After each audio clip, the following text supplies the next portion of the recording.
जय हिंद मेरे प्यारे दोस्तों, गैलेक्सी क्लास में स्वागत है।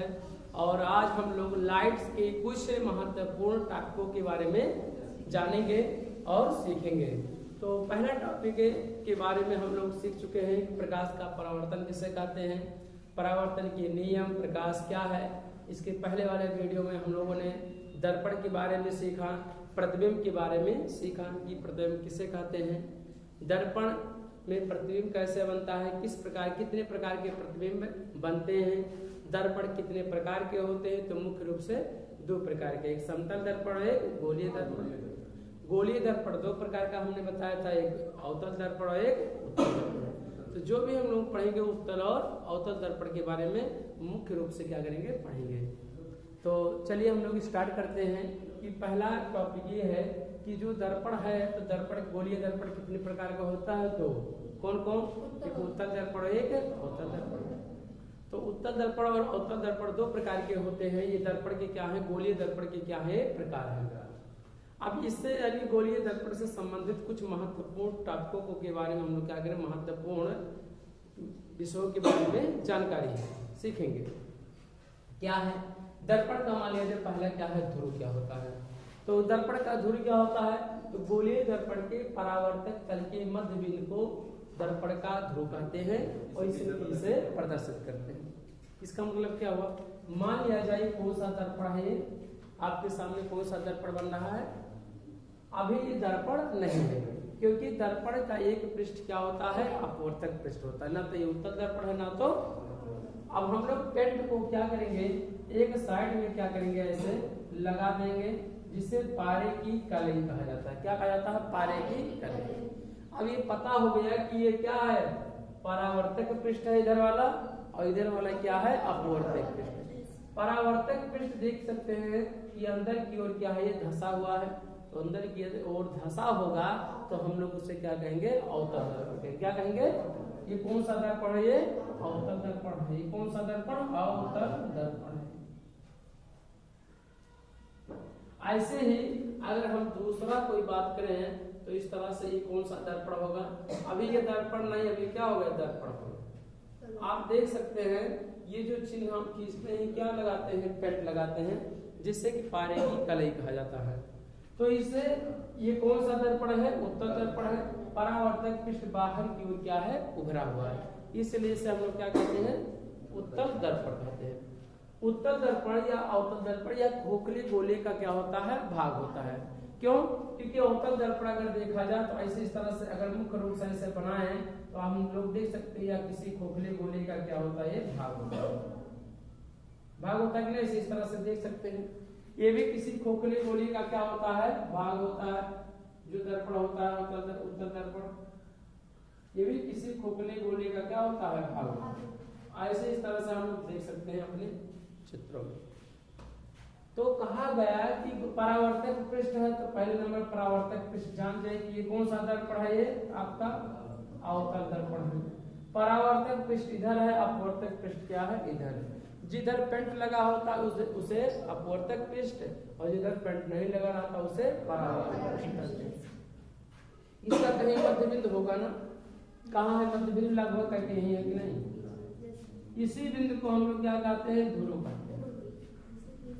चाहे उत्तल दर्पण हो चाहे, अगर इसका देखा जाए, इसका मध्य बिंदु कहाँ है भैया, यहाँ ठीक बीचों बीच पे हो गई।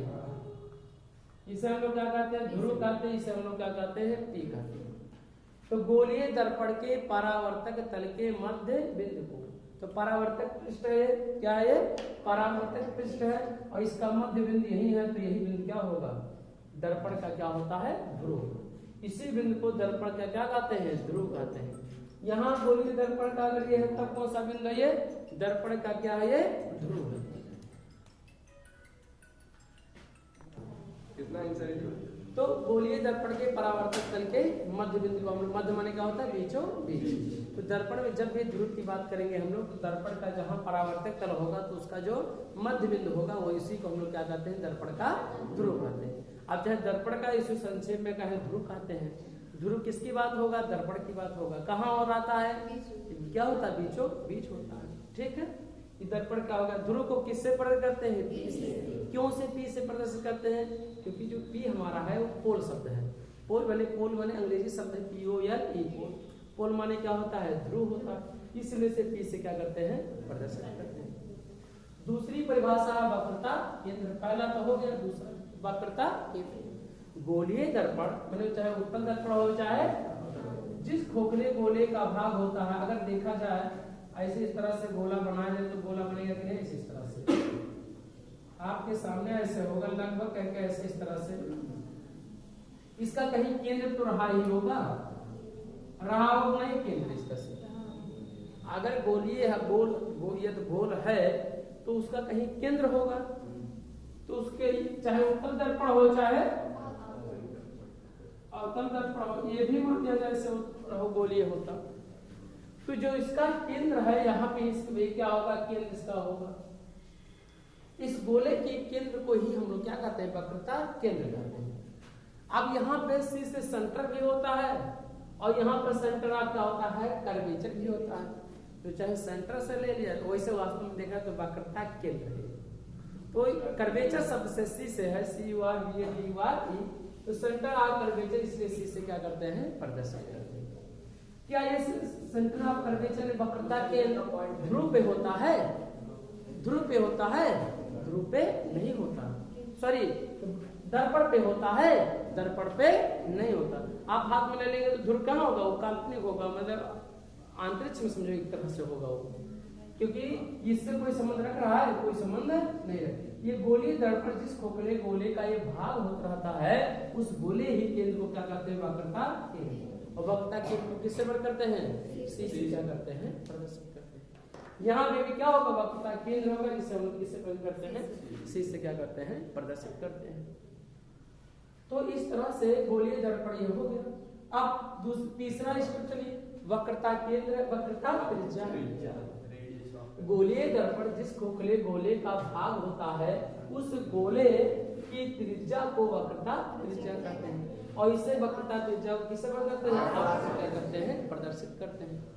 ये आर रेडियस शब्द से लिया गया, RADIU, इस रेडियस, रेडियस माने क्या होता है, त्रिज्या होता है, इसलिए आर से क्या करते हैं, प्रदर्शित करते हैं। अगर इसका देखा जाए गोला यदि होगा तो गोला जो ये वृत्ताकार आपको दिखाई पड़ रहा है, ये वृत्ताकार, ये क्या है हमारा, ये क्या है, परिध है, क्या है, अगर वृत्त की भाषा में, गणित की भाषा में पढ़ें तो हमारा क्या है, परिध है, क्या है, और इस परिध से और केंद्र के बीच की दूरी को क्या कहते हैं, त्रिज्या कहते हैं। अगर अलग समय से पढ़ाएं आपके तो केंद्र से और यहाँ की दूरी को त्रिज्या कहते हैं, इसे आर से क्या करते हैं, प्रदर्शित करते हैं। इसे रेडियस आकर के वक्रता केंद्र कहते हैं, वक्रता त्रिज्या कहते हैं, इसलिए इसे C से यानी इसे R से क्या करते हैं, प्रदर्शित करते हैं। चाहे यहाँ से मिलाएं चाहे यहाँ से, चूंकि दर्पण का ध्रुव यहाँ पर है, यहाँ है, तो इसलिए इसकी जो दूरी है यहाँ से यहाँ, इसे हम लोग क्या करते हैं, त्रिज्या कहते हैं, क्या कहते हैं, बात समझने के लिए। इस जिस खोखले गोले का भाग, उस गोले की जो त्रिज्या होता है उसे हम लोग क्या करते हैं, क्या कहते हैं, त्रिज्या कहते हैं, क्या कहें, दर्पण के। आप इसी परिभाषा को कह सकते हैं, त्रिज्या की परिभाषा को, कि दर्पण के ध्रुव और वक्रता केंद्र के बीच की दूरी को वक्रता त्रिज्या कहते हैं। इस बात को लिख सकते हैं, इस दूसरी परिभाषा को, गोलीय दर्पण जिस खोखले गोले का भाग होता है, उस गोले के केंद्र को, उस गोले की त्रिज्या को वक्रता त्रिज्या कहते हैं, इसे आर से पढ़े। दूसरी परिभाषा हम लोग यहाँ पे लिख सकते हैं कि वक्रता केंद्र और ध्रुव से होकर जाने वाली रेखा, दर्पण के ध्रुव तथा वक्रता केंद्र के बीच की दूरी को वक्रता त्रिज्या, क्योंकि अगर देखा जाए तो यही तो दूरी इसके बीच की दूरी होगा, यही यहाँ से भी दूरी क्या होगा, यहाँ का सेम होगा, यहाँ से और यहाँ की दूरी क्या होगा, सेम होगा, क्योंकि वृत्त की परिधि पर तो ये है, ध्रुव है। तो इस बात को हम अथवा करके लिख सकते हैं यहाँ पर कि वक्रता त्रिज्या की परिभाषा, कि वक्रता दर्पण के ध्रुव तथा वक्रता केंद्र के बीच की दूरी को वक्रता त्रिज्या कहते हैं, इसे आर से प्रदर्शित करते हैं। दूसरा और क्या कहा गया है, हम यहाँ से यहाँ कितना हो गया, आर हो गया, जिसे त्रिज्या कहते हैं। यहाँ से यहाँ क्या है, त्रिज्या है, इसे क्या कहेंगे, आर। सर ये जो आप त्रिज्या बता रहे हैं, रेडियस, इसको सीधा सेंटर के स्ट्रेट नहीं कर सकते, कर सकते हैं, परंतु हमारा दर्पण का डायमीटर पॉइंट हो जाएगा। डायमीटर, हाँ डायमीटर जब व्यास ये आधा होगा यहाँ तक खींच सकते हैं। वही तो पूछ रहे हैं। ये दर्पण का यही है, तो आप कैसे लंब कैसे कर सकते हैं, कर ही नहीं सकते हैं। ठीक है, इसे मुख्य अक्ष की अगर सीधे लंब हो तो आप कर देंगे। तो उससे अगला टॉपिक फोकस तल पढ़ेंगे। क्या पढ़ेंगे? आगे बात करेंगे। ठीक है, बाद में फोकस तल ना करके इसे हम लोग द्वारक भी कहते हैं। ठीक है, क्या कहते हैं? द्वारक। फोकस तल से मुख्य फोकस का जो होता है वहां से सीधे होता है, वो गलती से निकल गया कि फोकस तल इजाद रहेगा। ठीक, फोकस तल नहीं वक्रता केंद्र है। ठीक, जब दर्पण का द्वार इतना बड़ा होगा तो यही होगा। अगला क्या है? मुख्य, ये यानी वक्रता यानी ध्रुव से और वक्रता केंद्र के बीच की दूरी को वक्रता त्रिज्या कहते हैं। इससे किससे वर्णन करते हैं? आर से वर्णन। यहाँ पे दर्पण के ध्रुव और वक्रता केंद्र के बीच की दूरी को वक्रता त्रिज्या कहते हैं। जिसे हम लोग किससे कहते हैं? आर से क्या करते हैं? प्रदर्शित करते हैं। और इससे मुख्य क्या कहा गया?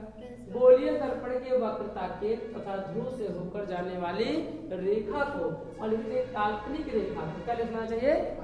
कोनो रेखा कोई होता नहीं है, क्या होता है? काल्पनिक होता है।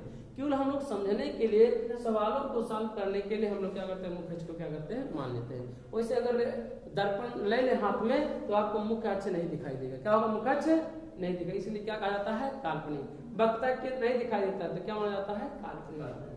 बात समझे कि नहीं? तो इससे वक्रता के का वक्रता केंद्र और ये ध्रुव, इससे होकर जाने वाली रेखा को क्या कहते हैं? दर्पण का ध्रुव कहते हैं। मुख्य अक्ष कहते हैं। सही, क्या कहते हैं? मुख्य अक्ष कहते हैं। यहाँ पे भी क्या कहें? दर्पण के ध्रुव और यानी इसी रेखा के बीच की क्या कहेंगे? मुख्य अक्ष। ये जो रेखा हमें अब दिखाई पड़ रहा है, कौन सी रेखा होगा? मुख्य अक्ष। हम और समझने के लिए अच्छी तरह से कहें तो देखिए, जो ये रेखा है ये क्या है? मुख्य अक्ष है। क्या है ये? मुख्य। दोनों ओर अगर देखा जाए तो क्या है? मुख्य क्या है? अक्ष। अवतल दर्पण की जो मुख्य अक्ष है क्या है? सी से पी की ओर है। यहाँ है पी से क्या है? सी की ओर है। ये जो रेखा आपको दिखाई पड़ रहा है क्या है? मुख्य। क्या दर्पण दे दे तो मुख्य अक्ष आपको दिखाई देगा? मुख्य अक्ष दिखाई नहीं देगा। तो ये जो काल्पनिक रेखा है, ये सीधी रेखा है, उसे हम लोग क्या कहते हैं? मुख्य अक्ष कहते हैं। थोड़ा हमारा ऊपर नीचे हो गया, इस बात को हम लोग अपने समझने के लिए हम लोग क्या करते हैं? एक रेखा ऐसे इस तरह से पार देते हैं। ये कौन सी रेखा है? मुख्य अक्ष है। ये भी पार सकते हैं, जैसे 2-3 बार हमने किया ना, तो इस तरह से ऐसा आपको प्रतीत हुआ। अगर ऐसे इस तरह से कर पार देते सीधा तो आपको ये कौन सी रेखा? मुख्य अक्ष। अब इसका जो मध्य बिंदु होगा, मध्य बिंदु से जो भी ध्रुव होगा, ध्रुव से इसे हम क्या कहेंगे? पी से। इसका कहीं केंद्र होगा जिसे हम लोग क्या कहते हैं? वक्रता केंद्र से कहते हैं। और जो ये रेखा है क्या है? मुख्य अक्ष है। ये भी क्या है? इसका कहीं केंद्र होगा उसे हम लोग वक्रता केंद्र कहेंगे। और इसका कहीं दर्पण का परावर्तक तल का मध्य बिंदु होगा, जिसे हम लोग क्या कहते हैं? बिंदु कहते हैं। ये हमारा क्या होगा? मुख्य अक्ष हो गया। अगला इसी बात को हम लोग और भी बातों को लिख सकते हैं। दर्पण का द्वारक भी लिख सकते हैं और भी आगे सीखेंगे। अब हम लोग क्या करेंगे? दर्पण का क्या सीखेंगे? द्वारक सीखेंगे। ठीक है, नोट कर लिया जाए। अब नेक्स्ट टॉपिक क्या है? अभिलंब है। क्या है? अभिलंब। तो अभिलंब क्या होता है? कहा गया गोलीय दर्पण की किसी बिंदु को वक्रता केंद्र से मिलाने वाली रेखा को अभिलंब कहते हैं। ये नॉर्मल माने क्या होता है? अभिलंब होता है। क्या होता है? ये सुनिए। जैसे जो दर्पण है, कौन सा ये दर्पण है? अवतल दर्पण। इसका कहीं केंद्र होगा, कहीं ध्रुव होगा। मध्य बिंदु को हम लोग क्या कहते हैं? ध्रुव कहते हैं। इसे क्या करेंगे? पी से। और कहीं इसका केंद्र होगा इस खोखले गोले का, तो इस केंद्र को क्या कहेंगे? वक्रता केंद्र। और इससे होकर जाने वाली रेखा को हम लोग क्या कहते हैं? बताओ? मुख्य अक्ष। इससे होकर जाने वाली रेखा को हम लोग क्या कहते हैं? मुख्य अक्ष। अब वक्रता केंद्र को गोलीय दर्पण के किसी भी बिंदु को क्या कर दिया जाए? मिला। गोलीय दर्पण ये तो है, यहाँ मान लिया कोई बिंदु होता तो यहाँ से इसको क्या करेंगे? मिला देंगे। तो ये हमेशा क्या होगा? इस रेखा पे हमेशा क्या होता है? लंब होता है, अर्थात 90 अंश के कोण पे होता है।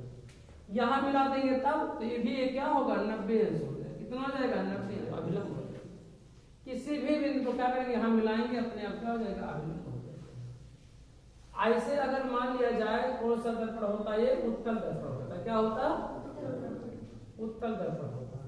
ये जो रेखा है ये मुख्य अक्ष है, इसका कहीं केंद्र होता C और यहाँ पे क्या है ध्रुव होती, इसे हम लोग क्या कहेंगे P।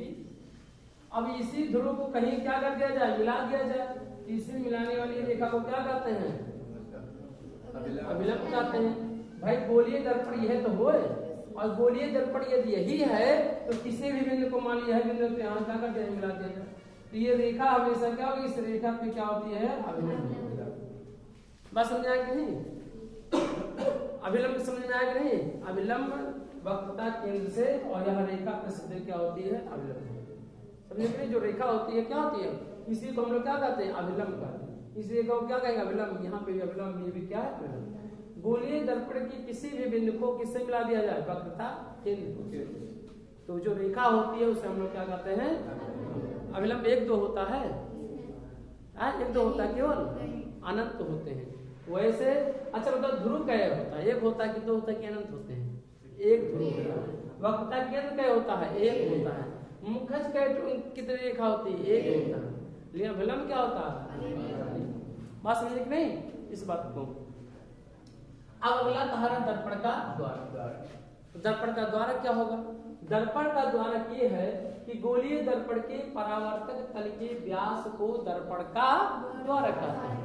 यानी गोलीय दर्पण के परावर्तक तल के व्यास को दर्पण का द्वार कहते हैं। इसे किसे यम1 यम2 से या यम डैश से भी प्रदर्शित करते हैं। मान लिया जाए दर्पण का क्या है, यहाँ से यहाँ तक अगर देखा जाए, अगर हम ऐसे अपनी भाषा में समझना चाहें तो अगर देखा जाए तो दर्पण का द्वार कैसे होता है, और बाहर क्या है पेंट लगा, तो अंदर चेहरा दिखाई देगा तो नहीं इसमें। तो जो इसका व्यास नहीं होगा, ये व्यास, इसी को हम लोग क्या कहते हैं, दर्पण का। अब इसे हम अपनी भाषा में समझने के लिए दर्पण ऐसे इस तरह से बनाते हैं। कौन सा दर्पण है ये, तो ये एक सिरा क्या हो जाएगा यम, तो दूसरा सिरा क्या हो जाएगा। यहाँ से यहाँ की जो लंबाई होता है उसे हम लोग क्या कहते हैं, दर्पण का द्वार। क्या कहते हैं,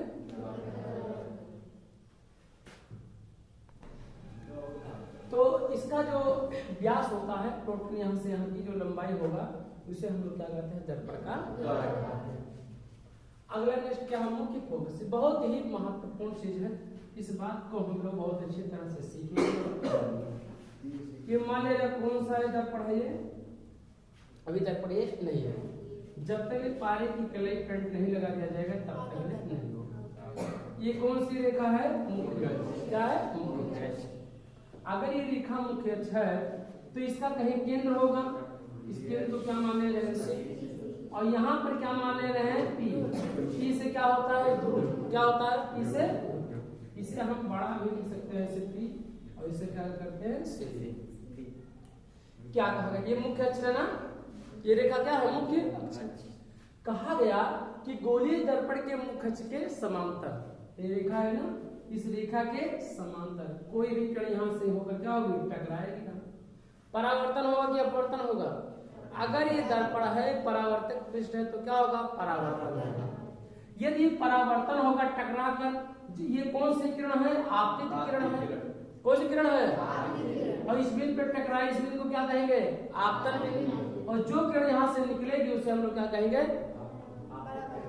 परावर्तित। क्या कहेंगे, तो परावर्तन के पश्चात जिस बिंदु से होकर परावर्तित किरण जाती है उसी बिंदु को, मुख्य अक्ष के जिस बिंदु से होकर जाती है, तो मुख्य अक्ष के जब परावर्तित होता है तो इसके ठीक बीचों बीच से होकर गुजर जाती है।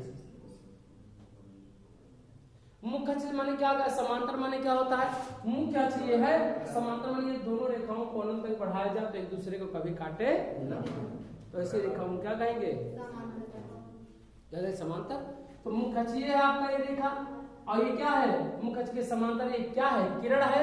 तो अगर यहाँ टकराएगा तो टकरा कर क्या होगा, मुख्य अक्ष के जिस बिंदु से, तो किस बिंदु से होकर जा रही है बताओ, इस बिंदु से होकर जा रही, इसी बिंदु को क्या हम लोग क्या कहते हैं, मुख्य फोकस कहते हैं। और इसे हम लोग क्या कहेंगे कैपिटल यफ से क्या करते हैं प्रदर्शित करते हैं। ये तो रहा कौन सा उत्तल दर्पण। अवतल दर्पण आपकी बना दी जाए उत्तल दर्पण ऐसे इस तरह से। ये कौन सा दर्पण है आपके सामने अभी कोई दर्पण। आप बताइए उत्तल दर्पण। ये रेखा क्या है कौन सी रेखा है तो इसका कहीं ध्रुव होगा तो इसे हम लोग क्या कहेंगे पी और इधर कहीं क्या होगा वक्रता केंद्र होगा जिसे हम लोग क्या कहेंगे वक्रता केंद्र होगा कहाँ होगा उसे हम लोग क्या कहेंगे सी। अब मुख्य अक्ष है तो कोई इधर से किरण तो जाएगा नहीं क्यों क्योंकि पेंट में प्रकाश का परावर्तन होगा ही नहीं। पेंट में प्रकाश का परावर्तन होगा इधर से डाला जाए तो प्रकाश का परावर्तन होगा क्योंकि अपवर्तक पृष्ठ में प्रकाश का परावर्तन नहीं होगा। चलिए प्रकाश की किरण क्या करेंगे इधर से क्या करेंगे डाल देंगे ये टकराएगा क्या होगा टकराएगा। मुख्य अक्ष के समांतर है कि नहीं बताइए दोनों किरणों को अनंत तक बढ़ा तो एक दूसरे को कभी काटेंगे तो ऐसे रेखाओं को क्या कहेंगे हम लोग मुख्य अक्ष के समांतर है कि नहीं। ये तो क्या है मुख्य अक्ष है क्या है मुख्य इसके क्या है समांतर है। ये जब टकराता है तो देखिए उत्तल दर्पण में तो होकर आती हुई क्या देखिए ऐसी तरह से क्या करता है फैला देता है क्या करता है फैला देता है। दोनों में क्या अंतर है ये आती हुई मुख्य अक्ष के किसी बिंदु से आती हुई क्या होती है प्रतीत होती। कोई व्यक्ति यहाँ अगर खड़ा है बैठा होता तो इसे ये नहीं लगता कि हमारे अक्ष के समांतर जा रही है और टकरा कर तिरछा रही है। उस व्यक्ति को लगता कि कहीं बीच से तिरछे होकर हमारी आंखों में आ रही है। इसमें आती हुई क्या होती है प्रतीत। मुख्य अक्ष से ये क्या हो रही है देखिए तीर का निशान रखना क्या कि नहीं तीर का निशान इधर होना चाहिए टकरा कर क्या होगा बाहर निकल जाएगा। तो जो होगा इसे प्रतीत होगा कि मुख्य अक्ष के किसी बिंदु से आ रही है और यहाँ पर क्या रही मुख्य फोकस से होकर क्या कर रही है जा रही कि नहीं। तो इसलिए कहा गया मुख्य अक्ष के समांतर जाने वाली किरणें दर्पण से परावर्तन के पश्चात मुख्य अक्ष के जिस बिंदु से होकर जाती है। तो अवतल दर्पण क्या है होकर जाती है और उसमें अथवा आती हुई प्रतीत होती है यानी मुख्य अक्ष के जिस बिंदु से आती हुई प्रतीत होती है और आती हुई यही बिंदु से आती हुई प्रतीत हो रही है लगभग करके कि यहीं बैठा हुआ कहाँ अनुमान लग रहा है कि हाँ वही लगभग करके वहां वहीं से होकर आ रही है। तो आ रही है तो उसी बिंदु को हम लोग क्या करते हैं मुख्य फोकस करते हैं जिसे हम लोग किससे बंद करते हैं कैपिटल यफ से क्या करते हैं। इसमें एक सब फोकस चाहे कहा जाए चाहे मुख्य इसमें एक ही फोकस होता है इसलिए क्या कहा जाता है चाहे फोकस कहिए और चाहे मुख्य फोकस कहा जाए दोनों क्या होगा एक ही शब्द होता है। समझे कि नहीं दोनों एक ही शब्द चाहे फोकस कहा जाए और चाहे मुख्य फोकस कहा जाए दोनों क्या है एक ही शब्द है। ठीक है तो इस बात के लिए मुख्य फोकस का बोलिए दर्पण के अब यहाँ टकराए मुख्य जिस बिंदु से होकर जाएगा उसे हम लोग क्या करते हैं यहाँ भी क्या गए फोकस का एक गुण हम बताए हैं आपको। फोकस जो होता है ये क्या दर्पण के ध्रुव वक्रता केंद्र के ठीक बीचों बीच होता है। अब इस बात को बाद में हम लोग सीखेंगे लेकिन इस बात के लिए पहले समझ लें कि जो ये फोकस होता है या सी और पी के ठीक बीचों बीच होता है। बीचों बीच मतलब क्या मध्य में होता है सी और पी।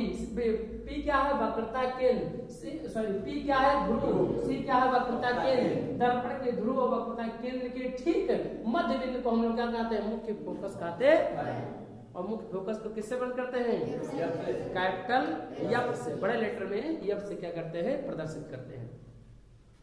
ये मुख्य फोकस को इसी को हम लोग कहते हैं। अगला है फोकस क्या है दूरी।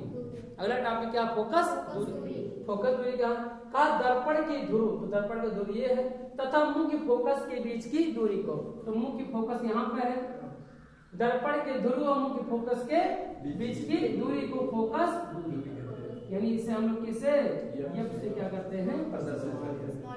आप देख सकते हैं ये स्मॉल लेटर में एक सिंबल है आप इस तरह से स्मॉल यफ नहीं बनाएंगे भले ही स्मॉल यफ आज ये क्या है एक सिंबल है।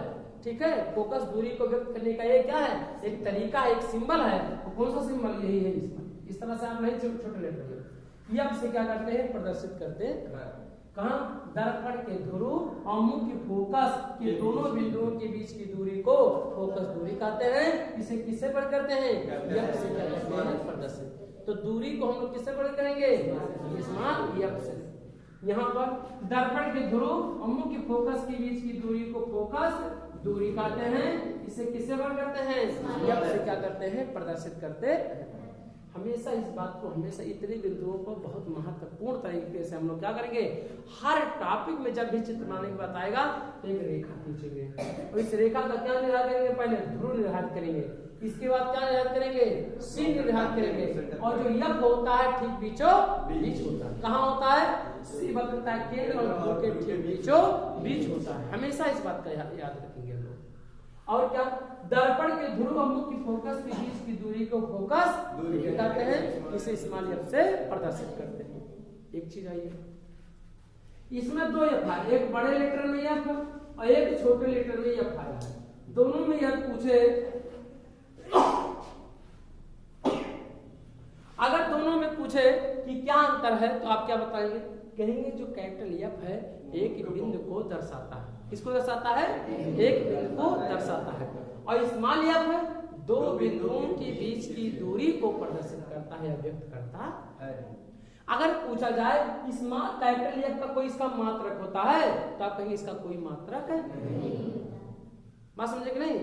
मुख्य फोकस एक आईजे का है, एक बिंदु है और बिंदु का कोई मात्रक है और स्मॉल एफ क्या है, दो बिंदुओं के बीच की दूरी है। तो इसका मात्रक क्या होगा, जो दूरी का मात्रक होगा वही फोकस दूरी का भी क्या होगा, मात्रक होगा। तो कौन सा दूरी होगा, या तो मीटर होगा या तो सेंटीमीटर होगा, या तो क्या होगा फुट होगा या तो क्या होगा ऐसे, या मिलीमीटर हो जाएगा। वैसे मीटर और सेंटीमीटर में होता है। तो हम लोग यहाँ पर क्या करेंगे, ये स्मॉल एफ क्या है, दो बिंदुओं के बीच की दूरी है और कैपिटल एफ क्या है, बात समझ आया कि नहीं। इस बिंदु को सभी चीजों को हम लोग दर्शा सकते हैं, ठीक है। ये बहुत महत्वपूर्ण है, मुख्य फोकस, ध्रुव और क्या है वक्रता के। पी क्या होता है, ध्रुव, एफ क्या होता है मुख्य फोकस, सी क्या होता है वक्रता के। इधर क्या होगा, पी क्या होता है ध्रुव, एफ क्या होता है मुख्य फोकस, सी क्या होता है वक्रता के। कोई दिक्कत किसी को, कोई दिक्कत किसी को हो तो बताए, ठीक। ये इतनी सब बहुत ही महत्वपूर्ण ये है, फोकस दूरी को हम लोग हमेशा याद रखेंगे। दर्पण के ध्रुव और मुख्य फोकस के बीच की दूरी को फोकस दूरी।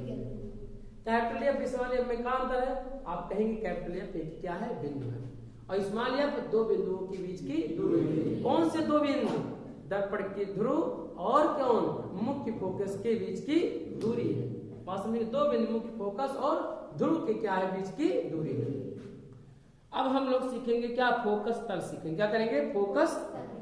देखिए फोकस तल क्या होता है, हम फोकस तल का परिभाषा कहाँ लिख दें, यह हम समझने के लिए कह सकते हैं कि फोकस तल क्या है, यही लिख दे रहे, छोटा सा परिभाषा लिख दे, कहाँ लिख दे, कहाँ लिख दे, फोकस तल। देखिए ध्यान देखिए, मुख्य अक्ष से होकर जाने वाला ऐसा पृष्ठवा तल जो मुख्य फोकस से होकर जाए और मुख्य अक्ष के क्या हो, लंबवत हो। मुख्य फोकस से होकर जाने वाली, मुख्य फोकस से होकर जाने वाली तथा मुख्य अक्ष के लंबवत तल को फोकस तल कहते हैं। बात समझे कि नहीं। मुख्य अक्ष से क्या हो, ऐसा तल हो जो मुख्य फोकस से होकर जाए और मुख्य अक्ष के क्या हो, लंबवत हो। क्या हो, मुख्य अक्ष के लंबवत, ठीक है। ऐसे इस तरह से क्या हो, खड़ा हो। तो जो हमारा ये तल होगा, यही तल हमारा क्या होगा, फोकस क्या होगा, तल। बात समझे ना। आप परिभाषा में लिख सकते हैं मुख्य फोकस तल हेडिंग डाल के, क्या डालेंगे, फोकस तल हेडिंग डाल के, ऐसे फोकस, फोकस तल, फोकस तल हेडिंग डालकर लिख सकते हैं। क्या लिखेंगे, मुख्य अक्ष के समांतर जाने वाली किरणें, मुख्य अक्ष के समांतर जाने वाली किरणें तथा मुख्य अक्ष के लंबवत तल को, तथा मुख्य अक्ष के लंबवत तल को फोकस तल कहते हैं। और इसे किससे प्रदर्शित करेंगे, किससे प्रदर्शित करेंगे, F dash, F double dash से कर सकते हैं। यही तल है, ये तल है तो एफ का डबल डैश मानते हैं, एफ ट्रिपल डैश मान सकते हैं आप। तो कोई इसका, हाँ, मुख्य अक्ष के लंबवत तल को, हाँ, तल को फोकस तल कहते हैं। इसे आप चाहे जो प्रदर्शित कर सकते हैं, फोकस तल को, ठीक है।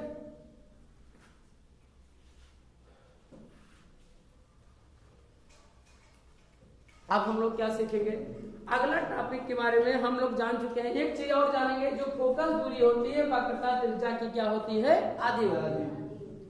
फोकस दूरी की इसका एक गुण है फोकस दूरी का, जो ये दर्पण के ध्रुव वक्रता केंद्र है, इसकी जो दूरी होता है इस वक्रता त्रिज्या की क्या होती है, आधी होती है। यानी फोकस दूरी वक्रता त्रिज्या की आधी होती है। इस बात को स्टेटमेंट के रूप में दूसरे लिखेंगे हम लोग। तो हमें उम्मीद है कि आप बेहतर से सीखे होंगे और नेक्स्ट वीडियो को हम लोग क्या करेंगे, नेक्स्ट पार्ट में क्या करेंगे, सीखेंगे। अगला जो होगा दर्पण द्वारा प्रतिबिंब बनाने की क्या सीखेंगे, नियम सीखेंगे। दर्पण द्वारा प्रतिबिंब बनाने के नियम। तो हमें उम्मीद है कि आप बेहतर से सीखे होंगे। जय हिंद, जय भारत।